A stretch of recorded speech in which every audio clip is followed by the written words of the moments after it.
అర్జునుడు కొడుకు చనిపోయాడు. అర్జునుడు సాయంకాలం యుద్ధం నుంచి శిబిరానికి తిరిగి వచ్చాడు. నీ కొడుకు చనిపోయాడు అన్నారు. విపరీతంగా శోకించాడు. మీరు నలుగురు ఏం చేస్తున్నారని అడిగాడు.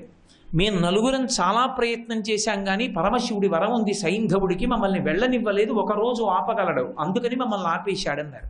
ఇప్పుడు శోకములోని కోపం సైంధవుడి వైపుకి తిరిగింది. తొందరపడి వైరివీరులందరూ నిలబడి ఉండగా ప్రతిజ్ఞ చేశాడు. రేపటి సూర్యాస్తమయానికి సైంధవుడి తల తరగకపోతే నేను చితి మీద నా శరీరాన్ని పెట్టి కాల్చేసేసుకుంటానన్నాడు. అన్న అర్జునుడు పడుకున్నాడు. నిద్రపోనివాడు కృష్ణ పరమాత్మ. ఎందుకని? శోకంలో కోపం వచ్చి ప్రతిజ్ఞ చేశాడు. నిద్రపోవడం మాని శిబిరంలో తిరుగుతూ దారుకుణ్ణి పిలిచాడు, రథసారథిని. చూశావా, తొందరపడి చేసేశాడు ప్రతిజ్ఞ. ఏమిటో చాలా తేలికనుకుంటున్నాడు. అవతల ఉన్నటువంటి వాళ్ళు అతిరథ మహారథులు, భీష్మ, ద్రోణ, కర్ణ, ఇటువంటి వీరులందరినీ దాటి వెళ్ళాలి. రేపు ద్రోణాచార్యుల వారు గురువు, ఆయన వ్యూహం రచిస్తాడు, ఎక్కడో పెడతాడు తీసుకెళ్ళి. నిజంగానే అటువంటి వ్యూహరచన చేశాడు. సూర్యుడు పొద్దు దిగే లోపల అసలు సైంధవుడి దగ్గరికి వెళ్ళడం కుదరదు. ఈ అర్జునుడిని నేను ఎలా రక్షించుకోవాలి అని రాత్రల్లా నిద్రపోలేదు. మర్నాడు యుద్ధానికి బయలుదేరారు. కృష్ణ పరమాత్మ ఎలా ఊహించాడో అలాగే వ్యూహరచన చేశాడు ద్రోణాచార్యుల వారు. వ్యూహంలో చిట్ట చివరికి తీసుకెళ్లి సైంధవుణ్ణి పెట్టాడు. సూర్యుడు పొద్దు నడిచిపోతోంది, మధ్యాహ్నం అయిపోయింది, సాయంకాలం అయిపోయి పశ్చిమ దిక్కుకి దిగిపోతోంది. ఇంకా 6 అతిరథుల్ని ఓడిస్తే మహారథుల్ని ఓడిస్తే తప్ప వెళ్ళాడు సైంధవుడి దగ్గరికి. అప్పుడు చూశాడు వెనక్కి. బావా, అయిపోతోంది సూర్యాస్తమయం. అయిపోయిందా? ఏ యుద్ధం లేదు ఇంకా. అంతమంది ముందు ప్రతిజ్ఞ చేసేశాడుగా. శోకంలో తొందరపడిపోయి తన శరీరాన్ని చితి మీద పెట్టి కాల్చేస్తాడు. అర్జునుడి యుద్ధం ఎక్కడ జరుగుతుంది? ఇంకా కౌరవులకి రాజ్యం వెళ్ళిపోతుంది. బావా, చూశావా, తొందరపడి అన్న మాట ఎంత ప్రమాదం తెచ్చిందో. సూర్యాస్తమయం దగ్గరికి వచ్చింది, కానీ ఇంకా కొద్ది నిమిషాల వ్యవధి ఉంది, అవలేదు సూర్యాస్తమయం. ఒక్క మార్గం ఉంది బావా. సూర్యాస్తమయం అయిపోయిందన్న భావన నేను కల్పిస్తాను. నువ్వు ఒక చిన్న చమత్కారం చేయి. సూర్యాస్తమయం అయిపోయింది, సైంధవుడు ఎక్కడా అను. అయిపోయిందనుకుని వాడు తలపైకి ఎత్తుతాడు. నేను మళ్ళీ సూర్యుడు కనపడేటట్టు చేస్తాను, తరిగే తల అన్నాడు అని మాయాతిమిరాన్ని సృష్టించాడు. నల్లటి మబ్బొచ్చి సూర్యుడిని కప్పింది. సూర్యాస్తమయం అయిపోయింది, సైంధవుడు ఎక్కడా అన్నారు. అనేటప్పటికి అమ్మయ్యా బతికిపోయాను అనుకుని వాడు తలపైకి ఎత్తి నిక్కి పైకి లేచాడు. లేవగానే బాణం వేసి తల కొట్టేశాడు. మాయాతిమిరాన్ని కృష్ణుడు తీసేశాడు. మళ్ళీ సూర్యప్రకాశం వచ్చింది. ఇంకా కొద్ది నిమిషాలు ఉంది, చచ్చిపోయాడు సైంధవుడు. బావా, సైంధవుణ్ణి చంపడం అంత తేలిక కాదు, ఆ తల కింద పడకూడదు, బాణాలతో బంతులాడన్నాడు. అది బాణాలు పెట్టి ఆ తలని ఆకాశంలో తిప్పుతూనే ఉన్నాడు. బావా, అలా తిప్పుతూ ఉండడం కాదు, ఎంతసేపు ఆడతావు? పాశుపతాస్త్రాన్ని ప్రయోగించి ఎక్కడో హిమాలయ పర్వతాల దగ్గర ఉన్నటువంటి శమంతక పంచకం దగ్గర సంధ్యావందనం చేసుకుంటూ అర్ఘ్యం ఇవ్వడానికి సిద్ధపడుతున్నటువంటి సైంధవుడి తండ్రి వృద్ధక్షత్రుడి చేతుల్లో పడేటట్టుగా తల కొట్టన్నాడు. అది పాశుపతాస్త్రం కాబట్టి అభిమంత్రించి విడిచిపెట్టాడు. ఆ తలని తీసుకెళ్లి వృద్ధక్షత్రుడి చేతిలో పడేటట్టుగా కొట్టాడు. ఆయన చేతిలో పడింది, అర్ఘ్యం ఇచ్చేటప్పుడు చిచి తలకాయని ఇలా పడేశాడు, ఎవరిదో చూడకుండా, ఆయన కొడుకే. ఆ తల కింద పడగానే వృద్ధక్షత్రుడి తలకాయ 100 ముక్కలైపోయింది. ఎందుకని? ఆ వృద్ధక్షత్రుడికి కొడుకు పుట్టగానే అశరీరవాణి పలికింది. ఎవరి చేతిలో ఈ పుట్టినటువంటి పిల్లవాడు పెద్దవాడైన తర్వాత ఒక ఉత్తమ క్షత్రియుడి చేతిలో తల తెగిపోతుందండి. తండ్రి కొడుకు మీద వ్యామోహంతో ఓ మాట అన్నాడు, ఎవడి చేతిలోంచి ఈ కొడుకు తలపడిపోతుందో వాడి తల 100 ముక్కలవుతుందన్నాడు. తెలుసు కాబట్టి కృష్ణ భగవానుడు పాశుపతాస్త్రంతో తండ్రి చేతిలోకి కొట్టించాడు. ఆ తండ్రే కింద బారేశాడు, 100 వక్కలైపోయింది తలకాయ. ఒక్కసారి శోకం ఆవహిస్తే ధర్మాన్ని నిలబెట్టడానికి, అర్జునుడిని రక్షించుకోవడానికి కృష్ణుడు ఎంత కష్టపడవలసి వచ్చిందో చూడండి. కోపం, శోకం అంత తేలిక విషయాలు ఏం కావు. ధర్మరాజు అంతటి వాడు శోకానికి వశుడైపోయాడు మహాభారతంలో ఒకసారి. ఇంతటి ధర్మరాజు, ఇంతటి యుధిష్ఠిరుడు అంత జాగ్రత్తగా ఉండేవాడు, ఎంత శోకాన్ని పొందాడో. కర్ణుడు చీల్చి చెండలేశాడు ధర్మరాజును ఓ రోజున. ఒళ్ళంతా దెబ్బలు తినేసి వచ్చి శిబిరంలో పాన్పు మీద పడిపోయాడు. అర్జునుడు వేరొక వైపు యుద్ధం చేస్తున్నాడు, తిరిగి వచ్చాడు కృష్ణుడితో కలిసి. కృష్ణుడి వంక చూసి చాలా బాధతో, కర్ణుడు నన్ను ఇవాళ ఇంత బాధ పెట్టాడు, యథార్థం అనుకుని నేను కర్ణుడికి వశుణ్ణైపోయాను, కానీ చంపకుండా వదిలేశాడు. ఇదిగో ఇలా పడిపోయాను, ఎంత అవమాన పడిపోయానో చూడు అని కృష్ణుడి వంక తిరిగి అన్నాడు. చేతిలో గాంధీవం పట్టుకున్న అర్జునుడు కర్ణుడిని ఇప్పటికీ చంపలేదు. ఎందుకు ఆ గాంధీవం చేతిలో? ఎవరికైనా ఇవ్వకూడదా, వాళ్ళు చంపుతారన్నాడు. వెంటనే అర్జునుడు అన్నాడు, బావా బావా నాకు ప్రతిజ్ఞ ఉంది, ఎవరైనా సరే నా చేతి గాంధీవాన్ని వేరొకరికి ఇచ్చేయమంటే వాళ్ళని చంపేస్తాను అని ప్రతిజ్ఞ చేశానందుకుని ధర్మరాజుని చంపేయాలని కత్తి తీశాడు. గబగబా వచ్చి కృష్ణ పరమాత్మ పట్టుకుని, బాగుందయో ఈ ప్రతిజ్ఞ, ధర్మరాజుని చంపేస్తే ఇంకా యుద్ధం ఎందుకు, చంపకు, చంపినంత పని ఒకటి ఉంది, ఒక పని చెయ్యి, పెద్దలైనటువంటి వారిని నువ్వు అని ఏకవచన సంబోధన చేస్తే వాళ్ళని చంపేసినట్టే వేస్తారు ఖాతాలో, అందుకని ధర్మరాజు గారిని నువ్వు అని సంబోధించు అన్నాడు. ధర్మరాజు గారిని నువ్వు అన్నాడు అని, ఇప్పుడు నువ్వు ధర్మరాజుని చంపేసినట్టే, లేవండి ఇద్దరు అన్నాడు. అంటే అర్జునుడు అన్నాడు, లేదు నేను చచ్చిపోవాలన్నాడు. ఇప్పుడు నువ్వు చచ్చిపోవడం ఎందుకన్నాడు. అన్నయ్య ఇంతటి ధర్మాత్ముడు, మహానుభావుడు, పెద్దవాడు, ఆయన్ని పట్టుకుని నువ్వు అన్నాను కాబట్టి ఇప్పుడు అన్నయ్యని చంపిన ఫలితం నా ఖాతాలోకి వచ్చింది కాబట్టి నాకు బతకడం ఇష్టం లేదు, చచ్చిపోతానన్నాడు. మళ్ళీ ఇదేమిటి, నువ్వు చచ్చిపోతే యుద్ధం ఎలా జరుగుతుందిరా నాయన, నువ్వు చచ్చిపోయినంత ఫలితము జరగాలంటే నిన్ను నువ్వు ఒకసారి పొగిడేసుకో, నువ్వు చచ్చిపోయినట్టే. ఇప్పుడు అర్జునుడు మళ్ళీ తాను పొగుడుకున్నాడు. ఒకసారి శోకానికి వశులైపోతే, ఆ శోకంలోంచి కోపం పుట్టేస్తే, కోపంలోంచి ప్రతిజ్ఞలు పుట్టేస్తే అందులోంచి ఎన్ని ప్రమాదాలు వస్తాయో చూడండి. అందుకే లోకంలో అందరికన్నా మహితాత్ముడు ఎవరు అంటే శోకాన్ని కూడా తట్టుకుని ధర్మానికి నిలబడగలిగిన వాడు.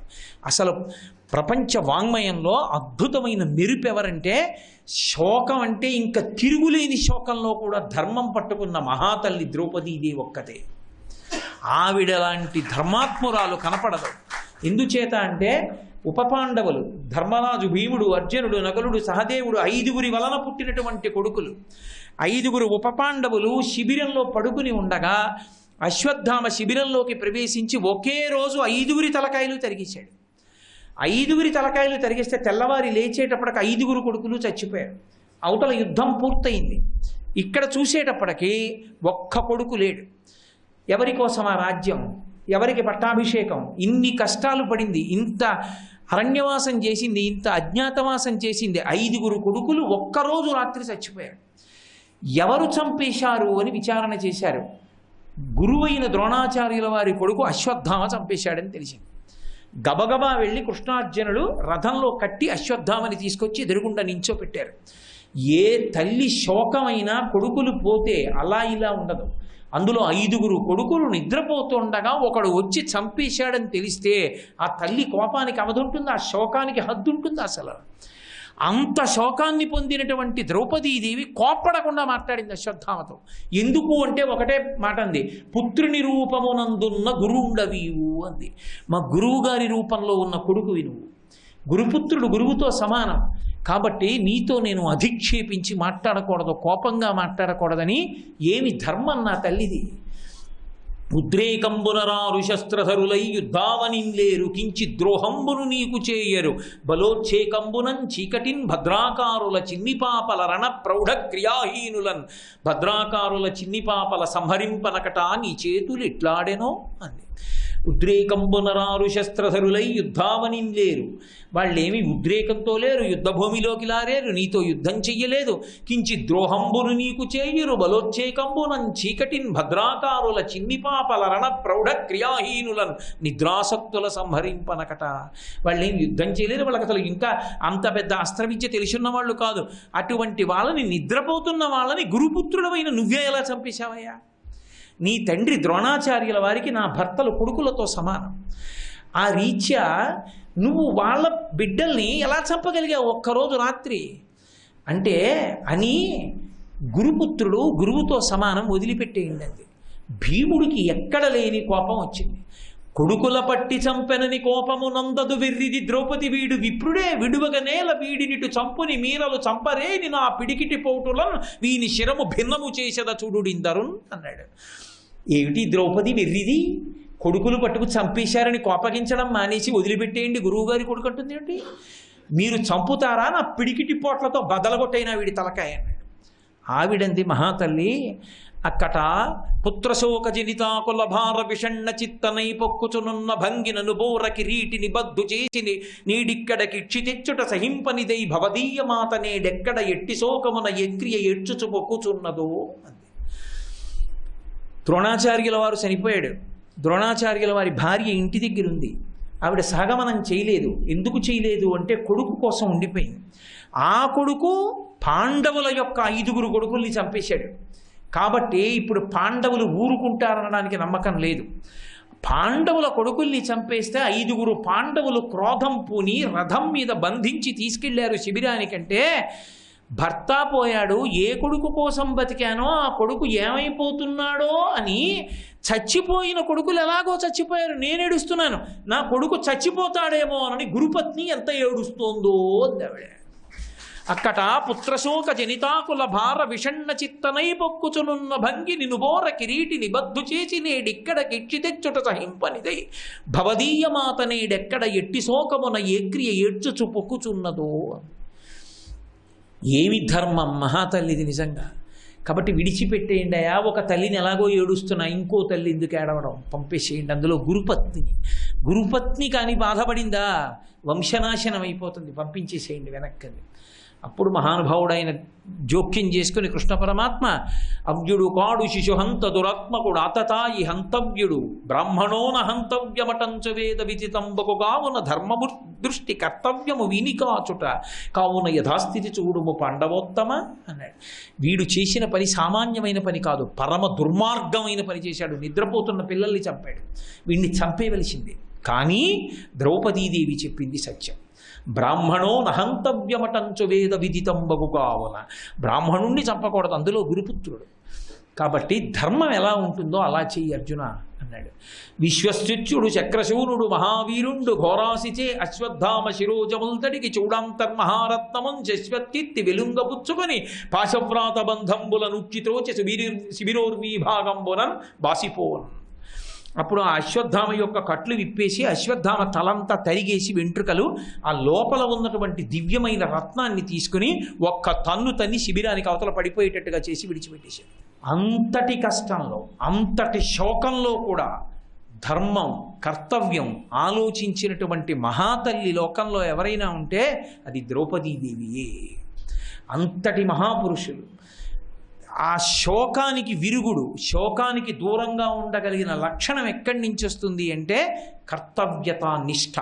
నేను ఏ పని చెయ్యాలి, ఏ పని చెయ్యకూడదు, నేను ఈ పని చెయ్యాలి, ఆ పని చేసేసాను కాబట్టి సంతోషం, ఈశ్వరా నేను ఆ పని చేసేటట్టు నన్ను అనుగ్రహించావు అన్న కర్తవ్యంతో నిలబడగలిగిన వాడు ఎవరున్నాడో వాడు శోకమునకు దూరముగా ఉండగలడు. ఎవడు అలా శోకమునకు దూరముగా ఉండగలిగాడో వాడు ధన్యాత్ముడై సమస్త పాపములకు దూరముగా ఉండి వాడు శాంతిగా ఉంటూ 10 మందిని శాంతిగా ఉంచుతాడు. అందుకే 2 పరస్పర విరుద్ధమైన శ్లోకాల్ని మహర్షి రామాయణంలో ప్రతిపాదన చేశారు. శోకో నాశయితే ధైర్యం, శోకో నాశయితే శృతం, శోకో నాశయితే సర్వం, నాస్తి శోక సమోరిపు. అది కంఠగతం చేసుకుని ధారణలో ఉంచుకుంటే అనవసరంగా విపరీతంగా ఏడవడం, శోకం పెట్టుకోవడం ఎంత ప్రమాదానికి వెళ్ళిపోతుందో, ఆఖరికి అది మనని ఎంతటి బానిసని పశువుగా మారుస్తుందో జ్ఞాపకం ఉన్నప్పుడు శోకానికి దూరంగా ఉండే లక్షణం వస్తుంది. దేనికి శోకిస్తున్నావు అని మాసుచ అంటాడు కృష్ణ పరమాత్మ. ఏడవకు, ఏడవడానికి పుట్టలేదు, సంతోషంగా ఉండు. ఎక్కడ ఏడవాలో అక్కడ ఏడవడం ధర్మం, కానీ ఎంత ఏడవాలో అంత ఏడ్చి విడిచిపెట్టాలి తప్ప అంతకన్నా ఏడిచి నీ రూపాన్ని భంగం చేసుకోకు, నీ ధర్మం నువ్వు పాడు చేసుకోకు. శోకము నుండి బయటికి వచ్చి మళ్ళీ కర్తవ్యతానిష్టతో ముందుకు వెళ్ళిపోవాలి. అందుకే హనుమ అనిర్వేద శ్రియోమూలం అనిర్వేద పరం సుఖం అంటారు. లక్ష్మణస్వామి రామాయణంలో ఇదే మాట మార్చి చెప్తాడు. ఉత్సాహో బలవాన్ నార్యానాస్తుత్యాహత్పరం బలం సోత్సాహ శాస్తి లోకేస్మిన్ నకించితపి దుర్లభం అంటాడు. అన్నయ్య, ఉత్సాహంగా ఉన్నటువంటి వాడు ఎవరుంటాడో, మృత్పిండల్లా శోకంతో భయంతో కింద పడిపోకుండా పైకి లేచి ఆలోచించగలిగిన వాడెవరో, ఎవడు ఉత్సాహాన్ని వదిలిపెట్టడో వాడికి నకించితపి దుర్లభం. ఇది నేను చెయ్యలేనన్న పని లేదన్నయ్యా. ఆ ఉత్సాహం కాని మడిసిపోయిందా వాడు ఏమీ చెయ్యలేడు. శరీరంలో ఎంత బలం ఉండనివ్వండి, మనసు ప్రధానం. మనసు కాని పిరికితనాన్ని పొందేసిందా, శోకాన్ని పొందేసిందా, ఏమీ చెయ్యలేడు. శ్రీరామాయణంలోనే ఒక ఉదాహరణ. ఒక్క శోకము ఎంత ప్రమాదకరమన్న దానికి ఎన్నైనా చూపించవచ్చు రామాయణంలోంచి. అది గని తవ్విన కొద్దీ వస్తాయి. మైనాకుడు పర్వతం, రెక్కలు ఉండేవి. కృతయుగంలో పర్వతాలకు అన్నిటికీ రెక్కలు ఉండేవి. అన్నిటికీ రెక్కలుంటే అవి పర్వతాలు ఎగురుతూ వచ్చి జనావాసముల మీద దిగేవి. దిగుతూ ఉంటే జనులందరూ చచ్చిపోతుండేవారు. జనులందరూ ఇంద్రుడితో మొరపెట్టుకున్నారు, అయ్యా ఈ పర్వతాలు ఎగిరి వచ్చి దిగుతున్నాయి, ఇబ్బందిగా ఉందని. వజ్రాయుధాన్ని చేతిలో పట్టుకుని పర్వతములకు ఉన్నటువంటి రెక్కలన్నిటినీ తరిగేశాడు. మైనాక పర్వతం భయపడిపోయింది, శోకాన్ని పొందింది. అమ్మో, నా రెక్కలు కూడా తరిగేస్తాడని భయం పెట్టుకుంది. ఎప్పుడైతే భయం పడిందో తనకి రెక్కలున్నా కూడా ఎగరలేకపోయింది. మైనాక పర్వతం ఉండిపోయి దానికి మిత్రుడు వాయుదేవుడితో చెప్పుకుంది, ఇంద్రుడు వచ్చేస్తున్నాడు, నా రెక్కలు కత్తిరించేస్తాడని. బెంగ పెట్టుకోకని రెక్కలు ఉండి ఎగరగలిగినటువంటి మైనాకం ఎగరలేకపోతే వాయుదేవుడు ఎత్తి తీసుకెళ్లి సముద్రంలో పడేశాడు. ఇందులో దాక్కో కనపడక ఇంద్రుడికని. అప్పటి నుంచి సముద్రంలో పడిపోయి ఉండిపోయింది. అందుకు చెప్పింది, కృతీచ ప్రతికర్తవ్యం దేశధర్మ సనాతన. నీ తండ్రి నన్ను రక్షించాడు, నీకు ఉపకారం చేయడం నా యొక్క లక్షణం. అప్పటి నుంచి సముద్రంలో పడున్నాను. అంతటి ధర్మనిష్ఠాతత్పరుడైనటువంటి రామచంద్రమూర్తి యొక్క భార్య సీతమ్మ అపహరింపబడిందని ఏ ప్రతిఫలాపేక్ష లేకుండా వానుల కోసం, రాముడి కోసం సీతమ్మ జాడ కనిపెట్టడానికి నువ్వు ఆకాశ మార్గంలో వెడుతున్నప్పుడు నీకు ఆతిథ్యం ఇవ్వడానికి పైకి రాకుండా సముద్రంలోనే దాగి ఉండిపోతే నా రెక్కలకి అర్థం లేదని పైకి లేచాను నిర్భయంగా. నా రెక్కలు ఇంద్రుడు తరిగితే తరగని, పర్వాలేదు, నీకు ఆతిథ్యం ఇస్తానని. అక్కర్లేదని హనుమ వెళ్ళిపోయినా కూడా రామకార్యం మీద వెడుతున్న వాళ్ళకి సాయం చేయడానికి పైకొచ్చింది కాబట్టి నీ రెక్కలు తరగనని వదిలేశాడు ఇంద్రుడు. అది రామకథా బలం. రాముని కార్యం మీద వెడతాను అన్న వాళ్ళకి మాట సాయం చేసింది సంపాతి, కాలిపోయిన రెక్కలు వచ్చేసాయి. రామకార్యం మీద వెడుతున్నవాడు గుక్కెడు తేనె తాగలేదు, ఆగి తాగవయ్యా అని మైనాకుడు అడిగినందుకు ఉన్న రెక్కలు నిలబడ్డాయి. ఇంద్రుడు అభయంతే ప్రయచ్ఛామి తిష్ట సౌమ్య యథాసుఖం, నేను నీ రెక్కలు తరగను, హాయిగా ఉండన్నాడు. అది రామకథా బలం. అందుకే ఎక్కడ రామనామం చెప్పబడుతుందో, ఎక్కడ రామ కథ చెప్పబడుతుందో, ఎక్కడ రామాయణాంతర్గతమైన రత్నములు వెలికి తీయబడి చెప్పబడతాయో అక్కడక్కడ అది విన్న చోట స్వస్థత కలుగుతుంది, ధైర్యం కలుగుతుంది. జీవితంలో తాను ఉత్సాహంగా బ్రతుకుతూ శాంతిగా ఉండి 10 మందిని ప్రశాంతంగా ఉంచగలిగినటువంటి స్థితి ఏర్పడుతుంది. అంత గొప్ప శ్లోకాలు రెండింటిని మెరుపులుగా మహర్షి మనకిచ్చారు. ఇవి ప్రతి వాళ్ళు ధారణలో ఉంచుకున్న నాడు మృత్పిండములై నేల మీద పడిపోకుండా బంతిలా కింద పడ్డా పైకి లేవగలిగినటువంటి సందర్భాలు ఏర్పడతాయి. మీరు మహాత్ముల జీవితాలు గమనించండి, ఏ మహాత్ముల జీవితాలు వడ్డించిన విస్తరలు కావు.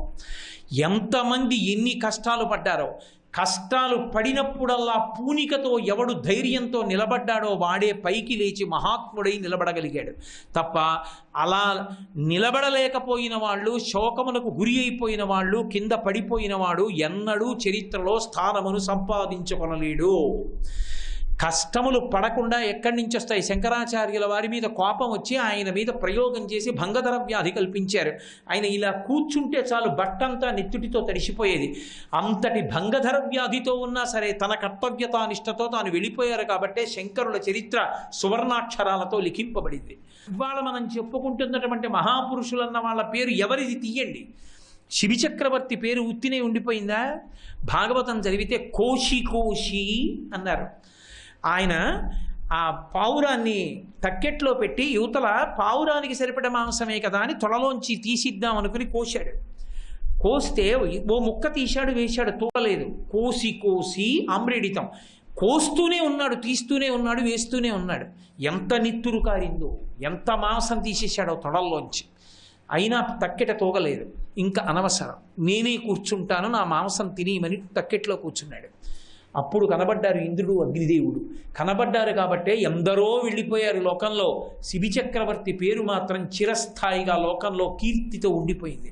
హరిశ్చంద్రుడు ఎన్ని కష్టాలు పడ్డాడు, కష్టాలకి మారు పేరు. సత్యం కోసం, ధర్మం కోసం అన్ని కష్టాలు పడ్డాడు కాబట్టే చిట్ట చివరికి తన భార్యనే అమ్మేశాడు మహానుభావుడు. ఆఖరికి కొడుకు శరీరం విడిచిపెట్టేస్తే ఆ కొడుకుని దహించడానికి తీసుకొస్తే కాటి సుంకం కట్టకపోతే కాల్చడం కుదరదన్నాడు కొడుకని తెలిసి కూడా తన కర్తవ్యానికి.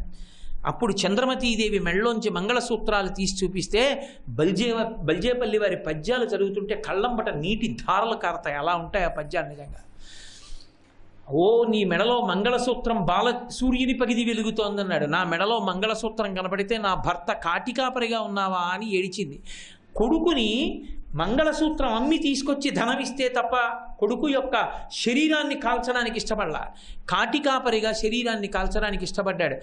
కొడుకు చచ్చిపోతే ఏడవడానికి అవకాశం ఇవ్వాల, ఇంట్లో పనంతా చేయవలసి వచ్చింది. ధర్మానికి కట్టుబడి, కర్తవ్యానికి కట్టుబడి అంత కష్టాలు పడిన వాళ్ళు ఎవరున్నారో, ఎవరు తట్టుకున్నారో వాళ్ళు మహాత్ములయ్యారు. ఉత్తినే చరిత్రలో పేర్లు ఎందుకు వస్తాయి? ఎక్కడి నుంచి వస్తాయి? మహానుభావులు అయ్యారంటే ఇవాళకి భగీరథ ప్రయత్నం అన్నామంటే భగీరథుడు ఎంత కష్టపడ్డాడో గంగావతరణానికి. అందుకే శోకమునకు వశులు కాకుండా ఉండి నిలదొక్కుకోవాలంటే ఎవరి కోసమో కాదు, ఎవరి కోసం వాళ్ళ కోసం నిలదొక్కుకోవాలి అంటే ఈ 2 శ్లోకాలు ఎప్పుడూ ధారణలో ఉండాలి.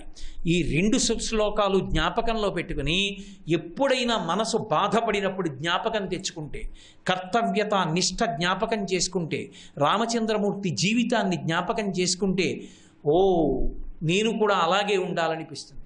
కాబట్టి ఎంత కష్టం! సీతమ్మ తల్లి కన్నా కష్టపడ్డవాడు ఉన్నాడా? క్షితిక్షమా పుష్కర సన్నిభాక్షి ఆరక్షిత రాఘవ లక్ష్మణాభ్యాం సారాక్షసీభి వికృతిక్షణాభి సంరక్షిత సాంప్రతి వృక్షమూలే అన్నారు. అంటే ఎంతో కష్టపడిపోతోందని చెప్పవలసి వస్తే ఋషి క్షకారం ప్రయోగం చేస్తారు. ఎక్కువ మాటలు క్షకారం శ్లోకంలో తిరిగింది అంటే ఆవిడ అంత కష్టపడింది అని చెప్పినట్టు. ఒక్క ఎన్ని మాటలు చెప్పారో శ్లోకంలో. క్షితిక్షమా పుష్కర సన్నిభాక్షి యారక్షిత రాఘవ లక్ష్మణాభ్యాం సారాక్షసీభి వికృతేక్షణాభి సంరక్షిత సాంప్రతి వృక్షమూలి. ఎంత కష్టపడిందో సీతమ్మ.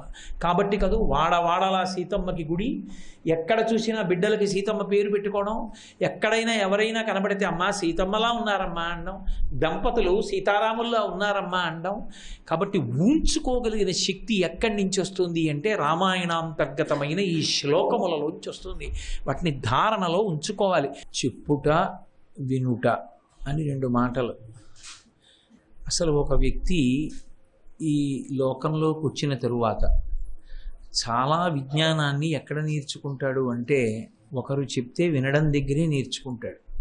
అందరూ పుస్తకాలలో ఉన్నవి చదువుకుని మాత్రమే నేర్చుకుంటారు అని అనడానికి ప్రబలమైన సాక్ష్యం ఏమి ఉండదు. పైగా మీరు కొంచెం సహేతుకంగా ఆలోచిస్తే ఒక విషయం ద్యోతకం అవుతుంది.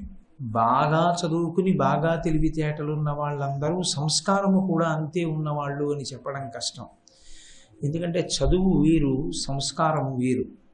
ఎంత చదువు ఉన్నప్పటికీ ఆ చదువు సంస్కారమును పొంది ఉండకపోతే, సంస్కారమును పొందించకపోతే అది లోకమునకు ప్రమాదం ఎక్కువ చేయగలిగినటువంటి వాడు అవుతాడు. అందుకే బాగా చదువుకున్న వాళ్ళు చేసేటటువంటి దొంగతనాలు పట్టుకోవడం కూడా చాలా కష్టంగా ఉంటాయి. కఠినమైన చట్టాలకి సూక్ష్మమైన రంధ్రాలు వెతకగలుగుతారు.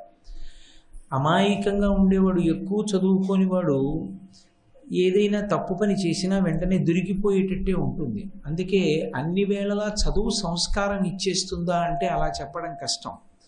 సంస్కారం ఇచ్చేటట్టుగా చదువుని పొందడం అదొక గొప్ప అదృష్టం. ఆ రీతిలో విద్యా విధానం ఉండాలి. ఆ రీతిలో విద్యార్థి తయారు కావలసి ఉంటుంది. అందుకే కేవలం ఏదో గ్రంథ పఠనము వలన మాత్రమే విద్యావంతుడవుతాడు అని శాస్త్రం అంగీకరించదు. చాలా భాగం ఎక్కడి నుంచి వస్తుంది అంటే వినడము వలన తెలుసుకుంటాడు. పెద్దల యొక్క మాట వినడం వల్ల తెలుసుకుంటాడు. అందుకే మనకి ప్రమాణవాక్యములు అని కొన్ని ఉంటాయి. ప్రమాణము అన్న మాటకు అర్థం ఏంటంటే మనం ఎలా బ్రతకాలి అన్నదానికి దానిని మాత్రమే ప్రమాణంగా, అంటే దానిని మాత్రమే మనం దృష్టిలో పెట్టుకోవలసినటువంటి విశేషంగా స్వీకరించవలసినది. అది తప్ప ఇంకొక దానిని మనం ఆదర్శంగా తీసుకోకూడదు. అలా తీసుకోవలసినటువంటి వాటిలో మొట్టమొదటిది ఏది అంటే శృతి. శృతి అంటే వేదం. వేదాన్నే ప్రమాణంగా తీసుకోవాలి. వేదం ఎలా చెప్పిందో అలాగే జీవనం చెయ్యాలి. మేము వేదం చదువుకోలేకపోయామండి అన్న వాళ్ళ కోసం శృతికి కింద స్మృతి ఉంటుంది. స్మృతి అంటే వేదంలో ఉన్నటువంటి భాగాలని ఎక్కడెక్కడ ఏ ఏ విషయాలు అవసరమవుతాయో ఆ విషయాలన్నింటినీ తీసి ఋషులు క్రోడీకరిస్తారు. పరాశర మహర్షి క్రోడీకరించారు, అందుకని పరాశర స్మృతి. అత్రి మహర్షి క్రోడీకరించారు, అత్రి స్మృతి. యాజ్ఞవల్క్య స్మృతి అని వాళ్ళ మహర్షుల పేరు మీద స్మృతి గ్రంథాలు ఉంటాయి. అందుకే రఘువంశం చేస్తూ కాళిదాస మహాకవి ఒక మాట అంటాడు, శృతిరివార్థం స్మృతిరన్వగచ్చత్ అంటాడు.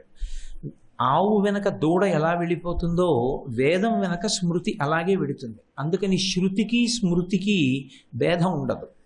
శృతి చదవనివాడు అంటే వేదం చదువుకోనివాడు, వేదం తెలియనివాడు స్మృతి గ్రంథాన్ని ఆదర్శంగా తీసుకుని అది ఎలా చెప్పిందో అలా జీవనం చెయ్యవచ్చు. అప్పుడు అది ధార్మికమైన జీవనమే అవుతుంది. ఇక నేను స్మృతి కూడా తెలియదండి అన్నవాడికి పురాణానికి ఒక లక్షణం ఉంటుంది. పురాణమునకు చరిత్రకు ఒక ప్రధాన భేదం ఉంటుంది. పురాణము చరిత్ర కాదు. చరిత్ర అంటే ఒక వ్యక్తి పుట్టిన దగ్గర నుండి ఆ వ్యక్తి శరీరాన్ని విడిచిపెట్టే వరకు మాత్రమే చెప్పగలదు. ఒక శ్రీకృష్ణదేవరాయల వారు ఎప్పుడు పుట్టారు, శ్రీకృష్ణదేవరాయల వారు ఎలా పెరిగారు, ఆయన ఏం సాధించారు, ఆయన శరీరం ఎప్పుడు విడిచిపెట్టేసేవారు, ఎప్పుడు విడిచిపెట్టారు, అక్కడ వరకే చరిత్ర చెప్తుంది. శ్రీకృష్ణదేవరాయల వారు శరీరం విడిచిపెట్టేసిన తర్వాత ఆయన జీవుడు ఏమయ్యాడు అంటే దాన్ని చరిత్ర చెప్పలేదు. కానీ పురాణం అలా కాదు. పురాణంలో సర్గశ్చ ప్రతిసర్గశ్చ వంశో మన్వంతరాణి చ వంశానుచరితం చైవ పురాణం పంచలక్షణం. పురాణం అంటే 5 లక్షణములతో ఉంటుంది. ఆ 5 లక్షణములలో అసలు ఒక జీవుని యొక్క యాత్ర కూడా చెప్తారు. మీకు మహాభాగవతం చూస్తే శ్రీమద్భాగవతంలో భరతుడు అని ఒక ఆయన ఒక జింకతో సంగం పెట్టుకున్నందుకు ఆయన ఏమయ్యాడు అన్నది చెప్తారు. గర్భస్థమైనటువంటి పిండం ప్రహ్లాదుడు ఎందుకు వినగలిగాడు, విన్న ప్రహ్లాదుడికి ఎందుకు గుర్తుంది, తల్లికి ఎందుకు జ్ఞాపకం లేదు, ఈ విషయాన్ని కూడా చెప్పగలుగుతుంది. హిరణ్యకశిపుడు ఎవరు, హిరణ్యకశిపుడు ఏ శాపం వలన ఎక్కడి నుంచి ఈ జన్మలోకి వచ్చాడు, ఆ తర్వాత ఏమవుతాడో కూడా పురాణం చెప్తుంది. ఈ చెప్పినప్పుడు జీవుడి యాత్రలో ధర్మాధర్మ వివక్ష చేస్తుంది. శ్రీ ఉమామహేశ్వర పరబ్రహ్మార్పణమస్తు. స్వస్తి.